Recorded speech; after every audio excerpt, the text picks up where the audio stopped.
تبلیغ و دعوت میں دوسرا مقصد کیا ہے کہ دنیا پر محنت کرنے کے بجائے آخرت کی تیاری کی محنت کریں، دنیا میں رہنا نہیں، دنیا میں رہنا نہیں، اس پر رات دن اپنی قوت خرچ کر رہا ہے، اور جہاں ہمیشہ کے لیے جانا ہے اس کا فکر نہیں ہے۔ جب بندہ بن کے دنیا میں لگ گیا اور اس میں پھنس گیا تو اس کو نکالنے کے لیے دعوت تبلیغ کا نظام ہے کہ اس کو دنیا کے بجائے آخرت کی طرف اس کا رخ پھیرو۔ تیسرا مقصد تبلیغ و دعوت کے نظام کا کیا ہے؟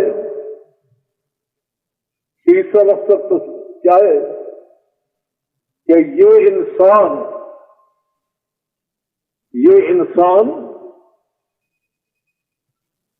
جنت کی طرف جانے کے بجائے جہنم میں اپنا راستہ بنا رہا ہے، رات دن محنت کر رہا ہے کس طرح سے جہنم میں چلا جاؤں۔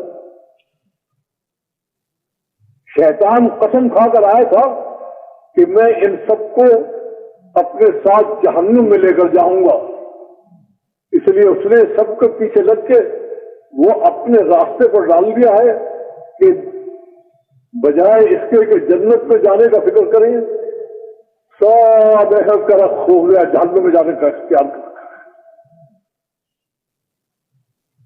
اور چوتھا مقصد تبلیغ و دعوت کا کیا ہے؟ چوتھا مقصد تبلیغ و دعوت کا کیا ہے کہ رواج اور رسم اور فیشن کے بجائے احکام الہی کے مطابق زندگی گزارے۔ رواج، رسم اور فیشن یہ انسان کو ذلیل و خوار کرتے ہیں، عذاب الہی کو پکارتے ہیں۔ تبلیغ و دعوت کا یہ ہے کہ جب یہ اس میں پھنس جائے اور یہ مصیبت میں مبتلا ہو تو اس کو بتاؤ کہ اس سے نہیں ہے، رسم و رواج پر چلنے سے کچھ نہیں ملے گا،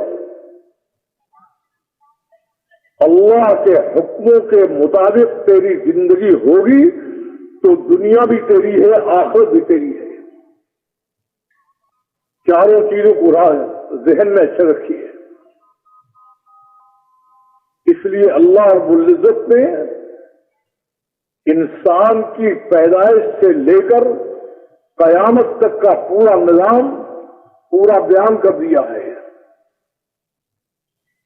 اور بتایا ہے، اے انسان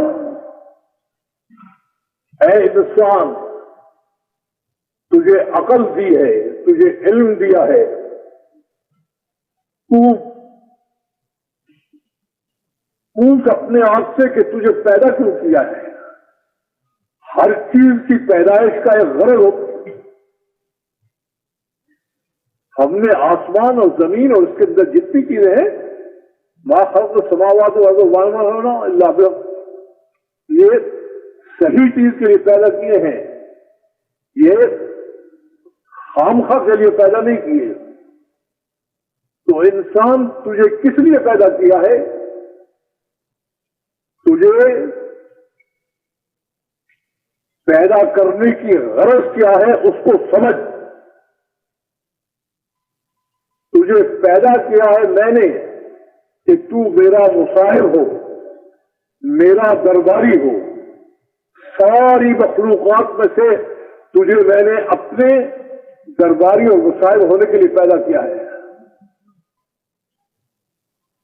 اب میرا مصاحب بننے کے لیے، میرا دربی بننے کے لیے تجھے کیسی زندگی گزارنی چاہیے تو خود سوچ۔ اس کی پیدائش کی غرض بتائی ہے،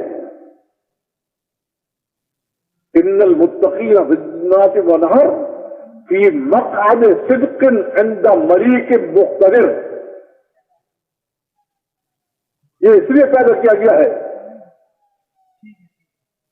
یہ آخرت میں اللہ کا مصاحب اور درباری ہے انسان، اور دنیا میں اللہ کا نائب ہے۔